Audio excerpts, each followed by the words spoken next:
An Epistle to William Hogarth. By Charles Churchill. Amongst the sons of men how few are known, who dare be just to merit not their own. Superior virtue and superior sense, to knaves and fools, will always give offence. Nay, men of real worth can scarcely bear, so nice is jealousy, a rival there. Be wicked as thou wilt, do all that's base, proclaim thyself the monster of thy race, let vice and folly thy black soul divide. Be proud with meanness, and be mean with pride.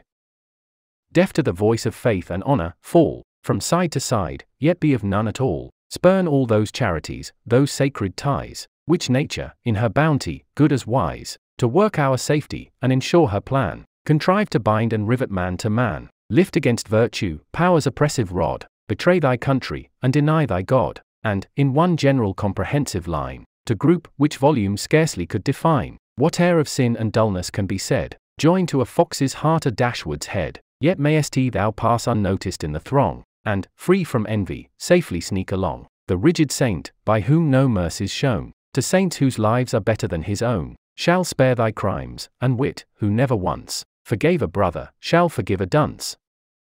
But should thy soul, formed in some luckless hour, vile interest scorn, nor madly grasp at power, should love of fame, in every noble mind, a brave disease, with love of virtue joined, spur thee to deeds of pith, where courage, tried in reason's court, is amply justified, or, fond of knowledge, and averse to strife, should thou prefer the calmer walk of life, should thou, by pale and sickly study led, pursue coy science to the fountainhead, virtue thy guide, and public good thy end, should every thought to our improvement tend, to curb the passions, to enlarge the mind, purge the sick wheel, and humanize mankind, rage in her eye, and malice in her breast, redoubled horror grinning on her crest, fiercer each snake, and sharper every dart, quick from her cell shall maddening envy start.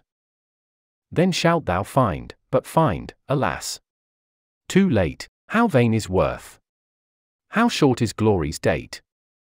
Then shalt thou find, whilst friends with foes conspire, to give more proof than virtue would desire, thy danger chiefly lies in acting well, no crime so great as daring to excel. While satire thus, disdaining mean control, urged the free dictates of an honest soul, Candour, who, with the charity of Paul, still thinks the best, weaner she thinks at all, with the sweet milk of human kindness blessed, the furious ardour of my zeal repressed. Canst thou, with more than usual warmth she cried, thy malice to indulge, and feed thy pride? Canst thou, severe by nature as thou art, with all that wondrous rancour in thy heart, delight to torture truth 10,000 ways, to spin detraction forth from themes of praise, to make vice sit, for purposes of strife, and draw the hag much larger than the life, to make the good seem bad, the bad seem worse, and represent our nature as our curse? Doth not humanity condemn that zeal, which tends to aggravate and not to heal? Doth not discretion warn thee of disgrace, and danger, grinning, stare thee in the face, loud as the drum, which, spreading terror round, from emptiness acquires the power of sound? Doth not the voice of Norton strike thy ear, and the pale Mansfield chill thy soul with fear? Dost thou, fond man, believe thyself secure, because thou art honest, and because thou art poor? Dost thou on law and liberty depend? Turn thy eyes, and view thy injured friend.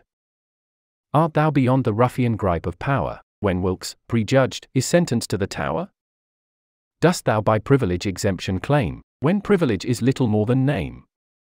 Or to prerogative, that glorious ground, on which state scoundrels oft have safety found, dost thou pretend, and there a sanction find, unpunished, thus to libel humankind, when poverty, the poet's constant crime, compelled thee, all unfit, to trade in rhyme? Had not romantic notions turned thy head, hadst thou not valued honour more than bread, had interest, pliant interest, been thy guide, and had not prudence been debauched by pride, in flattery's stream thou wouldst have dipped thy pen, applied to great and not to honest men, nor should conviction have seduced thy heart, to take the weaker, though the better part.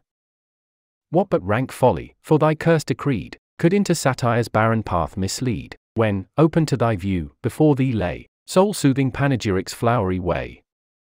There might the muse have sauntered at her ease, and, pleasing others, learned herself to please. Lords should have listened to the sugared treat, and ladies, simpering, owned it vastly sweet. Rogues, in thy prudent verse with virtue graced, fools marked by thee as prodigies of taste, must have forbid, pouring preferments down, such wit, such truth as thine to quit the gown. thy sacred brethren, too, for they, no less than laymen, bring their offerings to success, had hailed thee good if great, and paid the vow, sincere as that they pay to God, whilst thou, in lawn hadst whispered to a sleeping crowd, as dull as Rochester, and half as proud. Peace, candour wisely hadst thou said, and well, could interest in this breast one moment dwell, could she, with prospect of success, oppose the firm resolves which from conviction rose. I cannot truckle to a fool of state, nor take a favour from the man I hate, free leave have others by such means to shine, I scorn their practice, they may laugh at mine. But in this charge, forgetful of thyself, thou hast assumed the maxims of that elf, whom God in wrath, for man's dishonour framed, cunning in heaven, amongst us prudence named, that servile prudence, which I leave to those, who dare not be my friends, can't be my foes. Had I, with cruel and oppressive rhymes, pursued and turned misfortunes into crimes, had I, when virtue gasping lay and low, joined tyrant vice, and added woe to woe, had I made modesty in blushes speak, and drawn the tear down beauty's sacred cheek, had I, damned then, in thought debased my lays, to wound that sex which honour bids me praise, had I, from vengeance, by base views betrayed, in endless night sunk injured Aliff's shade, had I, which satirists of mighty name, renowned in rhyme, revered for moral fame, have done before, whom justice shall pursue, in future verse, brought forth to public view, a noble friend, and made his foibles known, because his worth was greater than my own, had I spared those, so prudence had decreed, whom, God so help me at my greatest need. I ne'er will spare those vipers to their king, who smooth their looks, and flatter whilst they sting, or had I not taught patriot zeal to boast, of those who flatter least, but love him most, had I thus sinned, my stubborn soul should bend at candour's voice, and take, as from a friend, the deep rebuke, myself should be the first to hate myself, and stamp my muse accursed. But shall my arm forbid it, manly pride? Forbid it, reason? Warring on my side, for vengeance lifted high, the stroke forbear, and hang suspended in the desert air, or to my trembling side unnerved sink down, palsied, forsooth, by candour's half-made frown?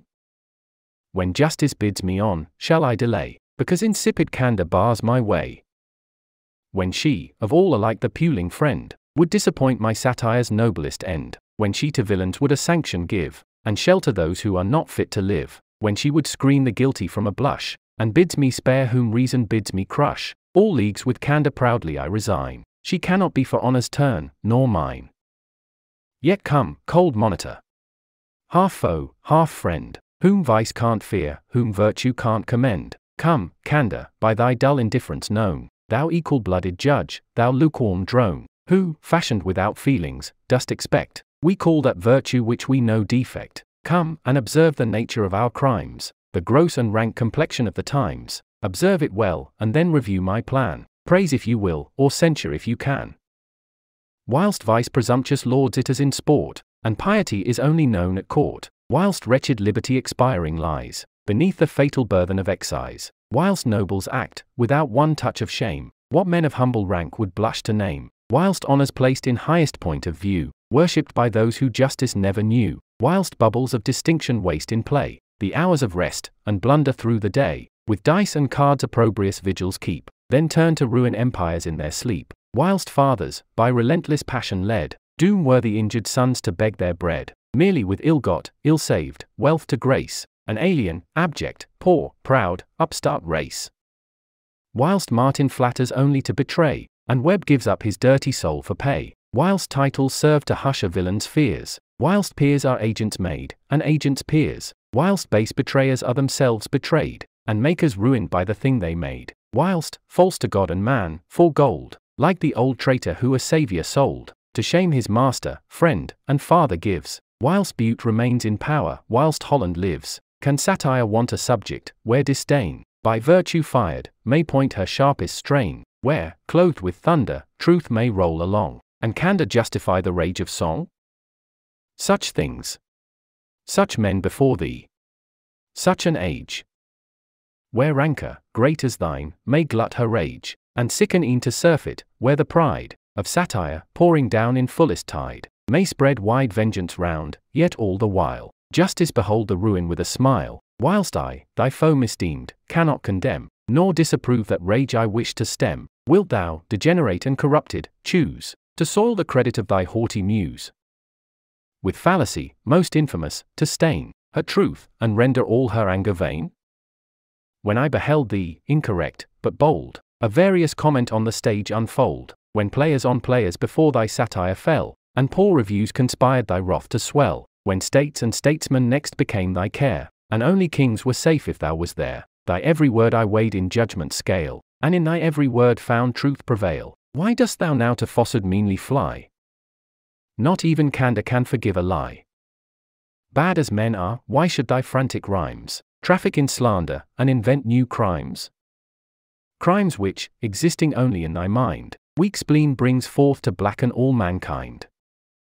By pleasing hopes we lure the human heart, to practice virtue and improve in art, to thwart these ends, which, proud of honest fame, a noble muse would cherish and inflame, thy drudge contrives, and in our full career, sicklies our hopes with the pale hue of fear, tells us that all our labors are in vain, that what we seek, we never can obtain, that, dead to virtue, lost to nature's plan, envy possesses the whole race of man, that worth is criminal, and danger lies, danger extreme, in being good and wise. 'Tis a rank falsehood, search the world around, there cannot be so vile a monster found, not one so vile, on whom suspicions fall, of that gross guilt which you impute to all. Approved by those who disobey her laws, virtue from vice itself extorts applause, her very foes bear witness to her state, they will not love her, but they cannot hate. Hate virtue for herself. With spite pursue, merit for merit's sake. Might this be true, I would renounce my nature with disdain, and with the beasts that perish graze the plain. Might this be true, had we so far filled up the measure of our crimes, and from the cup of guilt so deeply drank, as not to find, thirsting for sin, one drop, one dreg behind. Quick ruin must involve this flaming ball, and providence in justice crush us all. None but the damned, and amongst them the worst, those who for double guilt are doubly cursed, can be so lost, nor can the worst of all, at once into such deep damnation fall, by painful slow degrees they reach this crime, which e'en in hell must be a work of time. Cease, then, thy guilty rage, thou wayward son, with the foul gall of discontent overrun, list to my voice, be honest, if you can, nor slander nature in her favourite, man.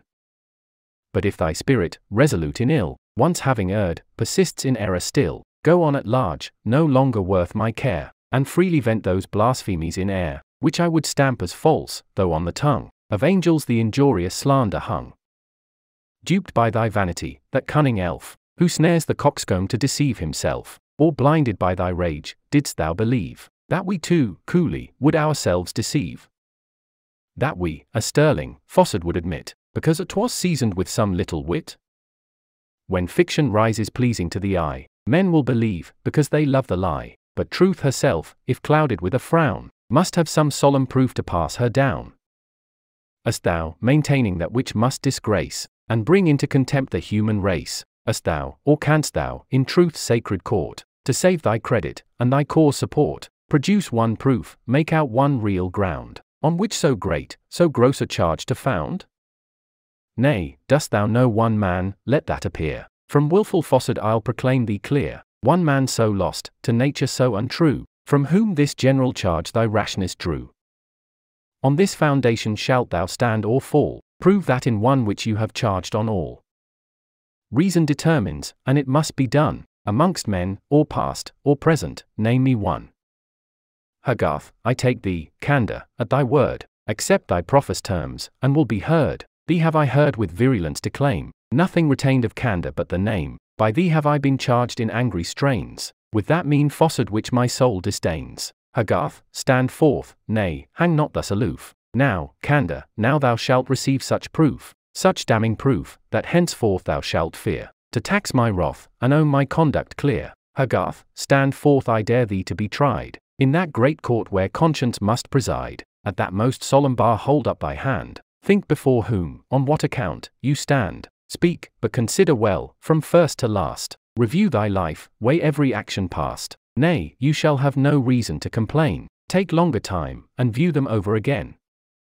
Canst thou remember from thy earliest youth, and as thy God must judge thee, speak the truth, a single instance where, self laid aside, and justice taking place of fear and pride, thou with an equal eye didst genius view, and give to merit what was merit's due? Genius and merit are a sure offence, and thy soul sickens at the name of sense. Is anyone so foolish to succeed?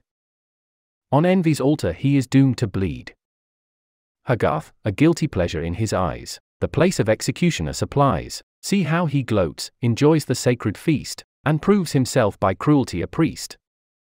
Whilst the weak artist, to thy whims a slave, would bury all those powers which nature gave, would suffer blank concealment to obscure those rays thy jealousy could not endure, to feed thy vanity would rust unknown, and to secure thy credit, blast his own. In Hogarth he was sure to find a friend, he could not fear, and therefore might commend. But when his spirit, roused by honest shame, shook off that lethargy, and soared to fame, when, with the pride of man, resolved and strong, he scorned those fears which did his honour wrong, and, on himself determined to rely, brought forth his labours to the public eye, no friend in thee could such a rebel know, he had desert, and Hogarth was his foe. Souls of a timorous cast, of petty name, in envy's court, not yet quite dead to shame, may some remorse, some qualms of conscience feel, and suffer honour to abate their zeal, but the man truly and completely great, allows no rule of action but his hate, through every bar he bravely breaks his way, passion his principle, and parts his prey. Mediums in vice and virtue speak a mind, within the pale of temperance confined, the daring spirit scorns her narrow schemes, and, good or bad, is always in extremes. Man's practice duly weighed, through every age, on the same plan hath envy formed her rage, against those whom fortune hath our rivals made, in way of science, and in way of trade, stung with mean jealousy she arms her spite, first works, then views their ruin with delight. Our Hogarth here a grand improver shines, and nobly on the general plan refines, he like himself overleaps the servile bound, worth is his mark, wherever worth is found. Should painters only his vast wrath suffice? Genius in every walk is lawful prize, 'tis a gross insult to his overgrown state, his love to merit is to feel his hate. When Wilkes, our countryman, our common friend, arose, his king, his country to defend, when tools of power he bared to public view, and from their holes the sneaking cowards drew, when rancour found it far beyond her reach, to soil his honour, and his truth impeach, what could induce thee, at a time and place, where manly foes had blushed to show their face, to make that effort which must damn thy name, and sink thee deep, deep in thy grave with shame? Did virtue move thee? No, 'twas pride, rank pride, and if thou hadst not done it, thou hadst died. Malice, who, disappointed of her end, whether to work the bane of foe or friend, preys on herself, and, driven to the stake, gives virtue that revenge she scorns to take, had killed thee, tottering on life's utmost verge, had Wilkes and liberty escaped thy scourge. When that great charter, which our fathers bought, with their best blood, was into question brought, when, big with ruin, over each English head, vile slavery hung suspended by a thread, when liberty, all trembling and aghast, feared for the future, knowing what was past, when every breast was chilled with deep despair, till reason pointed out that Pratt was there, lurking, most ruffian-like, behind the screen, so placed all things to see, himself unseen. Virtue, with due contempt, saw Hogarth stand, the murderous pencil in his palsied hand. What was the cause of liberty to him, or what was honour? Let them sink or swim, so he may gratify, without control, the mean resentments of his selfish soul. Let freedom perish, if, to freedom true, in the same ruin Wilkes may perish too. With all the symptoms of assured decay, with age and sickness pinched and worn away, pale quivering lips, lank cheeks, and faltering tongue, the spirits out of tune, the nerves unstrung, thy body shriveled up, thy dim eyes sunk, within their sockets deep, thy weak hams shrunk, the body's weight unable to sustain, the stream of life scarce trembling through the vein, more than half killed by honest truths which fell, through thy own fault, from men who wished thee well, canst thou, e'en thus, thy thoughts to vengeance give, and, dead to all things else, to malice live? Hence, dotard, to thy closet, shut thee in, by deep repentance wash away thy sin, from haunts of men to shame and sorrow fly, and, on the verge of death, learn how to die. Vain exhortation. Wash the Ethiop white, discharge the leopard's spots, turn day to night, control the course of nature, bid the deep, hush at thy pygmy voice her waves to sleep, perform things passing strange, yet own thy art, too weak to work a change in such a heart, that envy, which was woven in the frame, at first, will to the last remain the same. Reason may droop, may die, but envy's rage, improves by time, and gathers strength from age. Some, and not few, vain triflers with the pen, unread, unpracticed in the ways of men, tell us that envy, who, with giant stride, stalks through the value of life by virtue's side, retreats when she hath drawn her latest breath, and calmly hears her praises after death. To such observers Hogarth gives the lie. Worth may be hearsed, but envy cannot die. Within the mansion of his gloomy breast, a mansion suited well to such a guest. Immortal, unimpaired, she rears her head, and damns alike the living and the dead. Oft have I known thee, Hogarth, weak and vain, thyself the idol of thy awkward strain, through the dull measure of a summer's day, in phrase most vile, prate long, long hours away, whilst friends with friends, all gaping sit, and gaze, to hear a Hogarth babble Hogarth's praise.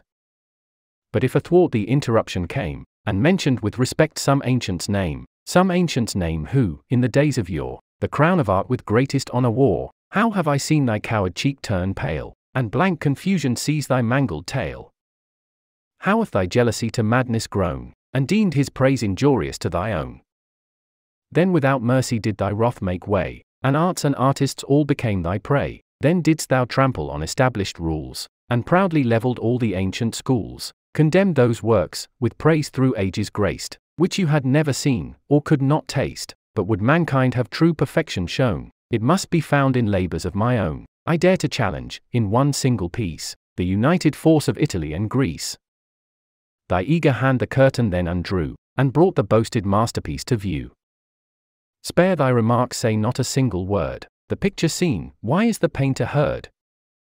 Call not up shame and anger in our cheeks. Without a comment Sigismunda speaks. Poor Sigismunda! What a fate is thine! Dredon, the great high priest of all the nine, revived thy name, gave what a muse could give, and in his numbers bade thy memory live, gave thee those soft sensations which might move, and warm the coldest anchorite to love, gave thee that virtue which could curb desire, refine and consecrate love's headstrong fire, gave thee those griefs which made the Stoic feel, and called compassion forth from hearts of steel, gave thee that firmness which our sex may shame, and make man bow to woman's just acclaim, so that our tears, which from compassion flow, seem to debase thy dignity of woe. But, oh, how much unlike! How fallen! How changed! How much from nature and herself estranged! How totally deprived of all the powers, to show her feelings, and awaken ours, doth Sigismunda now devoted stand, the helpless victim of a dauber's hand. But why, my Hogarth, such a progress made, so rare a pattern for the signpost trade, in the full force and whirlwind of thy pride, why was heroic painting laid aside? Why is it not resumed? Thy friends at court, men all in place and power, crave thy support, be grateful then for once, and through the field of politics thy epic pencil wield, maintain the cause, which they, good lack, avow, and would maintain too, but they know not how. Through every panel let thy virtue tell, how Bute prevailed, how Pitt and Temple fell, how England's sons, whom they conspired to bless, against our will, with insolent success, approve their fall, and with addresses run, how God knows to hail the Scottish sun, point out our fame in war, when vengeance, hurled from the strong arm of justice, shook the world, thine and thy country's honour to increase, point out the honours of succeeding peace, our moderation, Christian-like, display, show what we got, and what we gave away, in colours, dull and heavy as the tale, let a state chaos through the whole prevail. But, of events regardless, whilst the muse, perhaps with too much heat, her theme pursues, whilst her quick spirits rouse at freedom's call, and every drop of blood is turned to gall, whilst a dear country, and an injured friend, urge my strong anger to the bitterest end, whilst honest trophies to revenge are raised, let not one real virtue pass unpraised, justice with equal course bids satire flow, and loves the virtue of her greatest foe. Oh! that I here could that rare virtue mean, which scorns the rule of envy, pride, and spleen, which springs not from the laboured works of art, but hath its rise from nature in the heart, which in itself with happiness is crowned, and spreads with joy the blessing all around. But truth forbids, and in these simple lays, contented with a different kind of praise, must Hogarth stand, that praise which genius gives, in which to latest time the artist lives, but not the man, which, rightly understood, may make us great, but cannot make us good. That praise be Hogarth's, freely let him wear the wreath which genius wove, and planted there, foe as I am, should envy tear it down, myself would labor to replace the crown.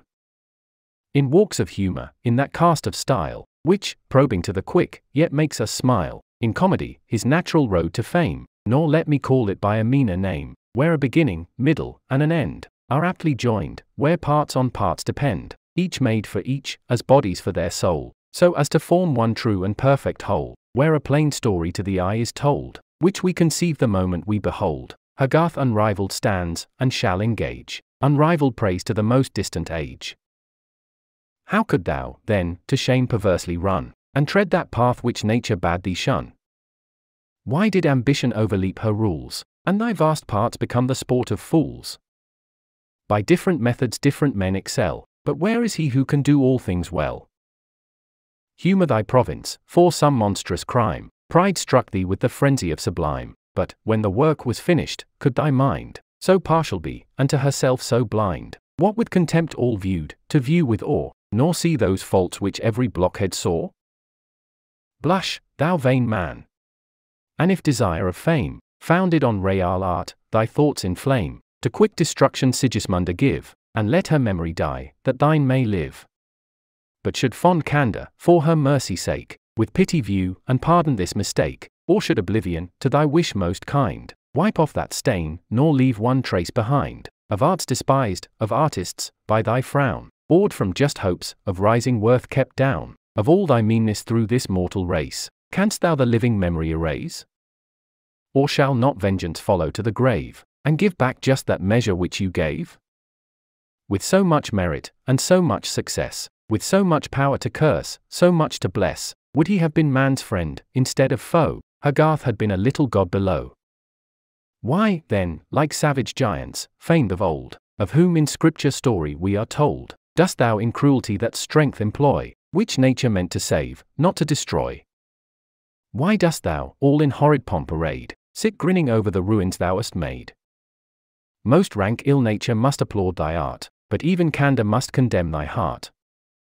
For me, who, warm and zealous for my friend, in spite of railing thousands, will commend, and no less warm and zealous against my foes, spite of commending thousands, will oppose. I dare thy worst, with scorn behold thy rage, but with an eye of pity view thy age, thy feeble age, in which, as in a glass, we see how men to dissolution pass. Thou wretched being, whom, on reason's plan, so changed, so lost, I cannot call a man, what could persuade thee, at this time of life, to launch afresh into the sea of strife? Better for thee, scarce crawling on the earth, almost as much a child as at thy birth, to have resigned in peace thy parting breath, and sunk unnoticed in the arms of death. Why would thy grey hairs resentment brave, thus to go down with sorrow to the grave? Now, by my soul, it makes me blush to know, my spirit could descend to such a foe, whatever cause the vengeance might provoke, it seems rank cowardice to give the stroke. Sure, 'tis a curse which angry fates impose, to mortify man's arrogance, that those, who fashioned of some better sort of clay, much sooner than the common herd decay. What bitter pangs must humble genius feel, in their last hours to view a swift and steel? How must ill-boding horrors fill her breast, when she beholds men marked above the rest, for qualities most dear, plunged from that height, and sunk, deep sunk, in second childhood's night? Are men, indeed, such things? And are the best, more subject to this evil than the rest, to drivel out whole years of idiot breath, and sit the monuments of living death? Oh, galling circumstance to human pride! Abasing thought, but not to be denied. With curious art the brain, too finely wrought, preys on herself, and is destroyed by thought. Constant attention wears the active mind, blots out her powers, and leaves a blank behind. But let not youth, to insolence allied, in heat of blood, in full career of pride, possessed of genius, with unhallowed rage, mock the infirmities of reverend age. The greatest genius to this fate may bow. Reynolds, in time, may be like Hogarth now. Thanks for watching the channel. If you liked the video, please hit the like button. If you haven't already, please consider subscribing. Or if you would like to support the channel, please visit the link in the description to visit our Patreon page. Like the pictures in the video? Visit the link in the description to see more. Thanks again for watching.